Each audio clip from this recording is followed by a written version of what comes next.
Welcome to Work Unscripted. I'm your host, Marlo Lyons. I'm here to toss aside the corporate scripts for unfiltered truths. We are tackling real work challenges with no sugarcoating, providing you with the strategies to thrive and find fulfillment in your career. It's time to turn the page. It's time to be unscripted. Have you ever worked with someone who just rubs you the wrong way in every interaction? I mean, you can feel it in your body, your temperature rises, you feel offended by what they're saying or how they're saying it, or maybe you're just frustrated with them because they work too slow or talk too slow or ask too many questions or take too long to finish a project, barely eking it out at the last second. I always fashioned myself a pretty great communicator. I mean, I was a TV news reporter for more than a decade, and I'm still a licensed lawyer. I don't practice. Please don't hold it against me. So I thought I had this verbal and written communication thing down. I mean, like expert level communication. But then in one of my corporate jobs, I had a boss I just could not understand and I couldn't communicate with. Maybe we just didn't click. It happens. Maybe I just didn't understand them. Maybe it wasn't my manager at all. It was me. I'm the problem. It's me. Yeah, I know. I can't sing. All I know is that at the time, I was more and more frustrated with her because there was just no communication. And the worse my communication with her was, the worse the relationship became. And it was so bad that our weekly one-on-ones turned into monthlies, and those lasted maybe 10 minutes because it was clear we just couldn't communicate with each other. Can you relate? It's a horrible feeling, right? It feels like the person who controls your salary, whether you get promoted, and your entire work success hates you. But then one day I participated in this development session on communication. This was the biggest light bulb moment I've ever had. It happened in the room. I remember standing across the room from my manager, the exact opposite corner, which was a reflection of our communication styles. They were the exact opposite of each other. I was like, bam! I realized in that very moment, my great communication was great for me, but it really wasn't for my manager. And since communication is the foundation of all of our professional relationships, I was so busy looking at my manager, trying to understand their behavior and wanting them to change, I wasn't really looking at myself until that very moment. I remember spending 5 hours on the plane ride home, reading everything I could about communication styles. The next day, I immediately started changing my communication style with my manager and everyone around me. After nearly a year of barely communicating with my manager at all, it took only a few short weeks to completely compare our relationship by changing my style and not expecting anything in return. After all, we can only control our own actions and reactions, right? But once we do control our own actions and reactions, you'd be surprised how others change with you. So this podcast is going to rock your world today. You're going to learn how to change your communication style with anyone you work with, and it'll bring you this whole level of peace in the workplace you may have never felt before. Okay, let's be real. Change is hard. And it may be a bit uncomfortable for you at first, but I promise, I really do promise, it will change everything you ever thought about communication at work. It starts with really just understanding yourself better and your coworkers. I don't mean you need to share your favorite sleeping position or know what their cat's name is or their favorite candy. I mean, if you understand their social style and your social style, you would be able to influence them in a way to communicate with you that resonates with you and get the job done without your blood boiling. So let's get down to it. What do I mean by social styles? Your social style is the behavior that you exhibit when interacting with others. It's how you perceive the way you behave and how you perceive the way others behave and how others perceive how you behave when interacting with them. We're talking judgment here. Unfortunately, behaviors are judged and interpreted many times incorrectly when really it is just our natural social style. Behavior is the key word here. And behavior has a lot to do with communication. So when you think about communication, you probably think about someone talking to you or you talking to them. But communication is comprised of so much more than just words. In fact, you may be surprised to hear that words are the smallest part of our communication. Sounds and tone in our voice tell us so much more about what's being said. Let me give you an example. When I talk to my daughter, if I say, "Sweetheart, please come clean your room," or I say, "Sweetheart, please come clean your room," and then I roll my eyes at her room, which looks like a tornado hit it, I am saying the same thing both times. But the tone and the huff and the eye roll says a lot. In fact, get this, sounds and tone plus body language makes up 93% of our communication. We all like to fancy ourselves great communicators. I know I certainly did. But do we consider sounds, tone, and body language in that communication? I certainly didn't when I was talking about my daughter. I was only focused on that 7% of words coming out of my mouth. Now, I remember once I had this leader who was firing someone on Zoom, and he was leaning back in his chair so far that he was almost laying down. I'm not kidding. His arms were folded, across his chest, right? And he was about to take a nap. At least that's what it looked like. No joke. Yet when we were talking about the upcoming conversation with the employee he was firing, he told me numerous times how bad he felt about the situation and the person and the fact that they had a family. And when it was over, he told me how uncomfortable he was. But his behavior, that crossing the arms thing, and the language that he used, which was really stiff, could have easily been misinterpreted as a lack of empathy. And what happens when sounds, tone, and body language, actions, and words, when they don't sit well with you? Well, you're going to feel triggered, or you may not trust what someone is saying because of how they're saying it, or the body language or the tone being used. Simply put, it hits us wrong. It triggers us, or it makes us feel bad about ourselves. The intent may be pure, but we don't understand that because we didn't understand their social style. And when you're missing social style understanding, we don't understand why their behavior is the way it is, it often leads to a lot of things, such as misunderstandings, miscommunications, misjudgments, misapprehensions, misinterpretations, misconceptions, and mistakes in work. That's not fun for anyone. But it happens all the time in the workplace, right? Why? Well, we start to emotionally reason. We can't fathom why someone is doing what they're doing, so we start to fill in the blanks with negative intent versus being curious enough to truly understand who they are and their behavior behind the communication. Remember when I was talking about that manager I just didn't understand? I was in charge of all vendor agreements for my area, and I developed a template, and my manager wanted to approve it. So I was like, okay, no problem. So for 6 months, I sent it over, and I sent it over, and I kept sending it, and I kept emailing, and I kept asking for approval, reminding my boss that, they wanted to approve it. After months, I asked, do you still need to approve it?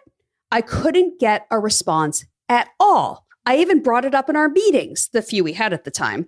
And no matter what I did, I could not get my boss to read it or approve it. And the vendor agreements all expired. No joke, not kidding. I was irritated, frustrated, and quite frankly, couldn't understand what the problem was. Was the agreement that bad? Did it need that much work? Was everything else more important? Emotional reasoning totally at play here. Nope, it had nothing to do with that. It had to do with social styles. When we understand how each other's behaviors impact how they interact with us, and they understand our own behavioral tendencies, then everyone feels heard and seen and understood. And there is a lot less misunderstandings, miscommunications, misjudgments, misapprehensions, misinterpretations, misconceptions, and mistakes. I love this quote by James Clear. Communication is about what is received, not what is intended. If there is a gap between what you're saying and what they are hearing, that's right, you have to find a new way to say it. It is your job to communicate in a way that can be received and understood, so it can be actioned. If you are communicating in a way that inadvertently triggers someone, they won't work as fast on what you need. They may not even do the work right. Or they may put in the bare minimum effort and they won't feel psychologically safe in the workplace. So Let's get down to it. I said a social style is a behavior that each person exhibits when interacting with others. Let's break that down into the nitty-gritty. There are 4 main social styles: analytical, amiable, driver, and expressive. When I tell you the main traits of each one, I bet you can think about people in your workplace who fit into one of these categories. And I bet you can assess yourself as to where you fit, and it won't be much of a surprise. So let's start with drivers. They are direct and focused on accomplishing the work and the goals. So they may come across a little intense, maybe too focused, goal-oriented, maybe even a little aggressive or abrupt or rude because they want to move forward quickly. They leave the impression that they're not interested in building relationships. They don't appear to be great listeners because they want to just get to the point. Think about someone who maybe has summarized what you were saying when you were in the middle of saying it, or maybe someone who says, "Can you get to the point?" Or even more subtly like, "And the point is," they may be drivers. So let me give you a little more detail. Do you work with someone who maybe never initiates small talk or asks you about your weekend and always gets right down to business? Or maybe every now and then they ask you about your weekend and how it was, but then they immediately change the subject to work once you finish talking? That's because they have learned to start with the niceties, but they aren't truly listening to the answer about your weekend, and they want the answer to be short. Drivers are the ones who are known for getting stuff done and for taking risks. They are task-oriented and they expect efficiency and they like defined goals. And they are the ones who will always achieve them, no matter how much effort they need to put in. Next, expressives. They're the people who are people-oriented and they are the life of the party. So they are less intense than drivers and they don't appear to be great listeners, but they actually are listening. And that's simply because they talk a lot. And they are fantastic storytellers. They are fun, they're approachable, they're positive-natured, very communicative, over-communicative in some ways. They are enthusiastic, they're passionate, dramatic, they're interesting. Generally, you're going to find most of the creative types you work with are expressives because they are the dreamers, but they can also be a little on the emotional side and unpredictable. And they can get stuck in dreaming mode for a long time because they love to dream up more ideas and they always have a million ideas and they don't always focus on the execution pieces. Moving on to those who have an analytical social style. It is just like it sounds. This social style can be attributed to the person who asks a lot of questions. They really never have enough information to make a decision. They focus heavily and only on the facts and the details. They may even appear to be unsociable in some ways or seem serious or more quiet in the workplace. Generally, think of people in technical jobs like engineers or IT. Most of them usually fall into the analytical social style. They may be hard to read in the room or influence or just move forward on a project because they never, ever have enough information. Finally, amiables. Just like it sounds. They are the people who always have the pleasant or friendly demeanor. They are great listeners, and it's obvious because they're going to ask you about your weekend, and they are going to listen intently and ask more questions. They are loyal, personable, patient. They develop deep relationships with pretty much everyone because everyone feels heard by them. When you're in the office, they're the water cooler people who are going to stop by your cubicle to say hi, see how you are, ask if they can help. But have you ever worked with someone who everyone loves but never actually accomplishes the work? Yep. Amiables aren't task-oriented and do tend to procrastinate in getting actual work done. They are not really risk takers. And here's the big one. They avoid conflict and perceived conflict at all costs, even if it stalls a project. When I was in HR, I would continuously hear from a manager who was frustrated and therefore wanted to fire an amiable employee because that employee always waited till the last second to finish a project. It was done on time, but the manager wanted them to follow a strict plan on what would be done and when, instead of just finishing it at the last second. Don't get me started on that manager. It is what it is. So now, stop and pause for a moment. Think about which social style you fit into. Are you a driver, expressive, analytic, amiable? I told you when I had trouble with that boss back then, I was pretty much a driver, but I've since morphed into a less intense expressive years later. We do grow and change, so this is a moment in time, but think about what characteristics show up in your behavior. You may have some characteristics from all the social styles, but which one is most dominant? This isn't about labeling you. This is about understanding who you are, and hopefully it will give you a deeper understanding of others so that you can communicate more effectively and understand why others' communication triggers you. If you're able to identify who you are and hopefully identify your colleague's social style, then you now need to consider how you will adjust your behavior and communication with those other people. Your growth means adapting your behavior to how others receive communication so that you can influence and align and manage and lead in a way that resonates with other people that you're communicating with. That is what is going to accelerate your career. And once you adjust, you will find a lot more peace. I promise. So how do you adjust? Picture a driver in your head right now and picture yourself communicating with that person. Did you walk in unorganized, maybe rambling, telling stories?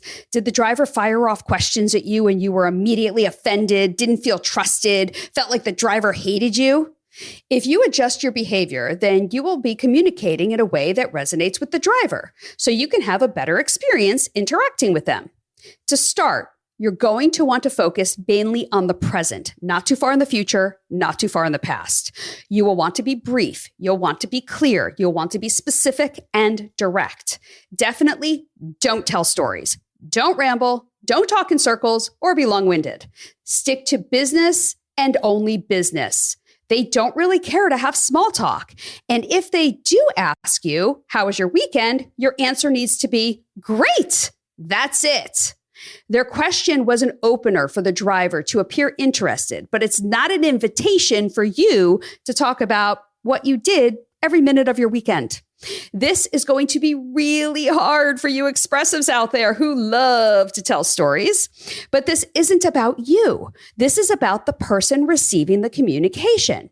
When you are talking about work with a driver, discuss short-term results with facts and figures about probability for success. Be prepared with all the requirements, objectives, and support materials. But don't give too much information or unnecessary details. Drivers want the overview and the dates when things will be done. Finally, and this is the big takeaway with drivers, when presenting solutions to a driver, give options, not final decisions, so the driver can put their stamp on it and own the final decision. If you're a manager of a driver and you are assigning work to a driver, don't hover over them or get in their business. Give them autonomy to work independently and come to you if they need support. Drivers like full ownership. If you start taking away work from a driver and you're doing it because you can do it better or faster or for whatever reason, that is a no for a driver. That's really a no for anyone because that's not really leading. And that will especially anger a driver. They need things to own themselves. When you're done talking business with a driver, depart graciously. Give back time if you can. Don't do epilogues after finishing business. This is not the time to add, oh, by the way, or create small talk to get to the end of the time for the meeting.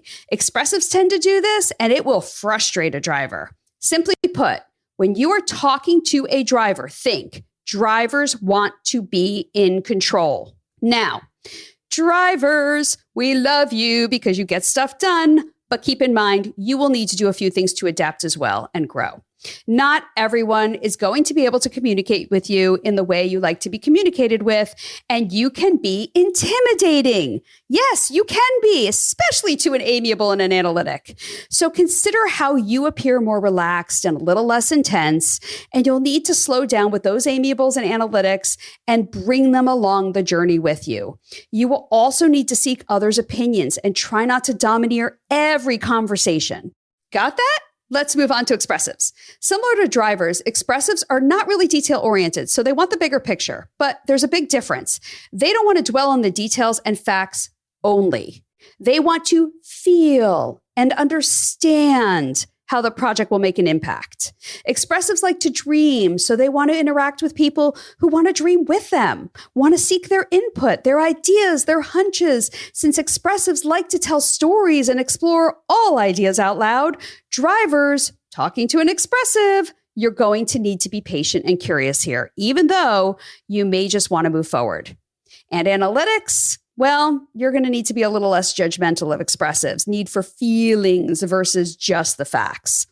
Take the time to listen to an expressive stories. Don't act impatient or cut them off or stop the conversation. And whatever you do, don't summarize what they're talking about. They need to feel heard. And if you let them get it all out there, they're going to feel heard. Remember, expressives are personable, and they don't want to get too serious or feel a lack of warmth from you or coldness coming from the person that they're talking to or interacting with. So drivers and analytics, again, you may need to engage in small talk. I know, you don't want to. It may be uncomfortable, but you need to do that to demonstrate that warmth. Here's the big takeaway for expressives. They need to be recognized for their impact. Have you ever worked with someone who needs praise? It's like water to an expressive. It's needed for survival. Now, that may sound like a little bit much, but expressives need to be complimented on their specific contributions. So when you tell them they've done a great job, don't just say, great job. Give details such as, great job. I know you had to work long hours and wrangling those stakeholders was really hard on this one. I really appreciate your attention to the detail. So really great job. No, that doesn't make them arrogant or narcissistic. Remember, communication is about how it's received, and expressives want you to dream with them, be enthusiastic with them, and they certainly don't want you to talk down to them or pass judgment on them, believing that they're immature because they appear to be a little less serious. When you think about expressives, think expressives want to be recognized. They are going to bring creativity and take risks that are going to pay off for your business. Now, this may all feel a little like, come on, are you serious? And I have had many a driver ask me that. Yes, I am serious, because working in corporate is about adapting and adjusting your behavior. And if you're a driver or an analytic talking to an expressive, yes, you need to adapt. At the same time, just because you're an expressive, remember, not everyone really wants to hear your stories. So you expressives out there can grow by simply curtailing some of your natural behaviors, depending on who you're talking to. And with drivers, you better check the details. When you are talking with analyticals, listen more than talk. And when you are talking, slow down your speech to make sure people are following you, like amiables. And monitor your enthusiasm a little bit to match the energy in the room and stay calm under pressure. Now, let's jump to those analyticals. Remember, when I said analyticals are very detail-oriented, so when communicating with an analytical, since they do need so much information, you do want to focus on the past, the present, and the future, including all the details and all the minutia. Present data and facts in a structured way and provide pro and con suggestions based on the facts and allow the analyticals to build off that to their own conclusion. Don't talk about your gut feelings or your beliefs or use your opinion as evidence. That's a no-no. They also don't respond well to people who are giddy or casual or too loud. The expressives. I didn't say that out loud. Remember, when said, take it down a notch and match energy. They also don't respond well to people trying to rush them. Drivers. I didn't say that out loud. Analyticals are simply not the people who are going to make a decision in the room, period. They're not. So if you need a decision from an analytical, here's a little bit of the takeaway for you. Don't miss it. Ready? Give them pre-reads with an agenda before the meeting, which will give them time to ponder and verify information.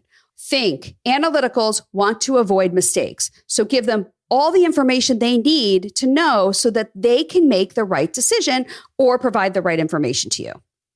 So you drivers and expressives out there, analyticals may drive you absolutely batty, but here's the kicker. They could be your best friend if you let them. I once worked with this analytical who drove me absolutely nuts at first. Question after question after question. And I just wanted whatever it was Done. But I realized quickly, wow, her questions are really good. And she's slowing me down to really think through things when my brain was moving at rocket speed. So if you view an analytical through this lens, someone who will help you not miss anything, then they won't annoy you nearly as much. And you'll find a way to leverage their analytical superpowers. If you now identify as an analytical, you can grow a little bit as well by simply speaking up more in meetings, sharing information more proactively, and taking some more risks. Also, I'm going to ask analyticals, you've got to try to speed up with fast people like expressives and drivers, and don't ask for every little detail before making a decision. Finally, our friends, the amiables. Just like it sounds, be amiable with them. Start conversations with personal comments or questions such as, how was your weekend? Or any plans for this weekend? Start emails with Happy Wednesday or the day of the week to set the tone. This especially helps drivers and analyticals who tend to get right down to business. When talking with amiables, allow time to feel good in the conversation casually and informally. I once coached someone who tried this with their amiable boss. They had small talk for 50 minutes of their 60-minute one-on-one every week.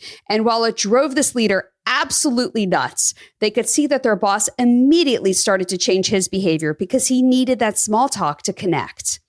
And remember, amiables are not about driving the work. So this type of chit chat is the work and the opportunity in their minds. So create bonding opportunities through transparency and being personally open with amiables because it will go a long way. When it comes to getting the work actually done, collaborate with amiables to create the goals and the deadlines. Don't just assign them to an amiable. So that means if you do have something that needs to be done and a hard deadline, and here's the big takeaway with amiables, present it in a non-threatening way, such as, can you help me with this project? Instead of, I need this done now.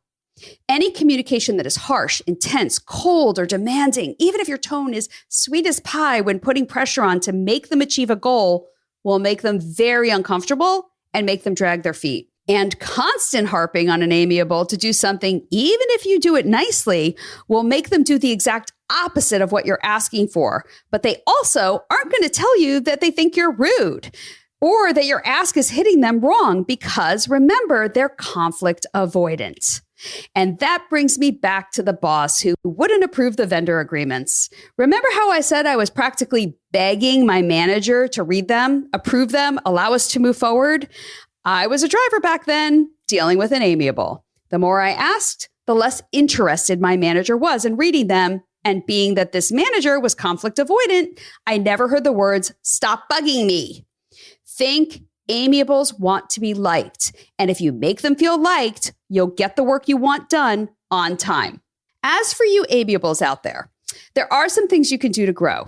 First, you're going to need to step out of your comfort zone. And dare I say it, initiate. And when not working with a driver, show ownership in your work. That means be proactive in your communication with drivers and let them know where you are on the project and the milestones that you're going to achieve. Consider drafting a Friday update. This will go a long way. Also, speed up with fast people. And here's the big one. Disagree when necessary. Healthy conflict is okay if you're respectful and solution-oriented. This is going to be really hard for you, amiables. I know, but this is your challenge to grow. I would be remiss if I didn't talk about one last thing. When a driver comes at you, amiables, with work to be done, or an analytic is asking you all those questions to get to the heart of the issue, don't take it personally. This is a big one for you. This is where that emotional reasoning comes in, where you start to think that people hate you or don't trust you. And it has nothing to do with that. It has to do with their social style. And they haven't listened to this podcast yet to learn how to adapt. So remember, it's just business. So here we are. We've explored social styles and explored how you can adapt in your communication and also adapt your behavior with others. But what do you do if you just can't figure out someone's social style? Easy. Be curious without judgment. Curiosity without judgment eliminates all miscommunications. If something is being said to you or done to you and it's triggering you, meaning it just doesn't sit well, or you just aren't sure what was meant by the behavior or the communication, and you find yourself questioning, what on earth may someone say something or do something? Then take a step back. Acknowledge the feeling that you have in your body from the interaction. Take a beat to think about it. And if you need to, take a break to breathe.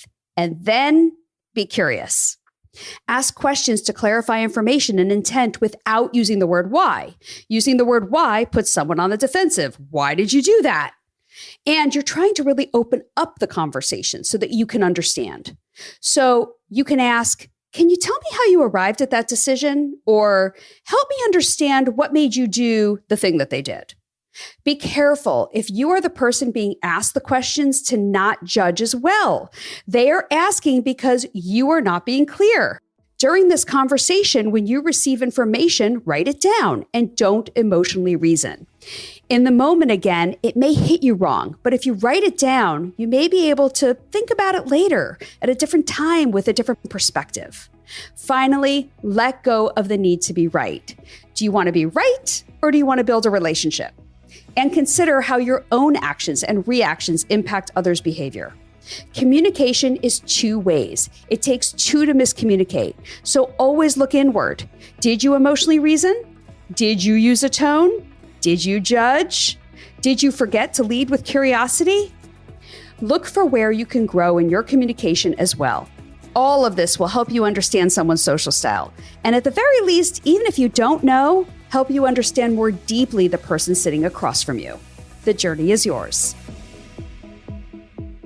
If you're interested in a deeper dive into communication styles and how they impact our interactions, I highly recommend the book Personal Styles and Effective Performance by David Merrill and Roger Reed.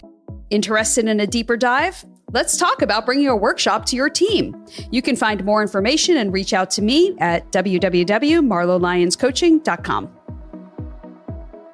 Work Unscripted is produced and edited in partnership with the team at Palm Tree Podco and 21 Digby. The content for this week's episode was created by me, Marlo Lyons.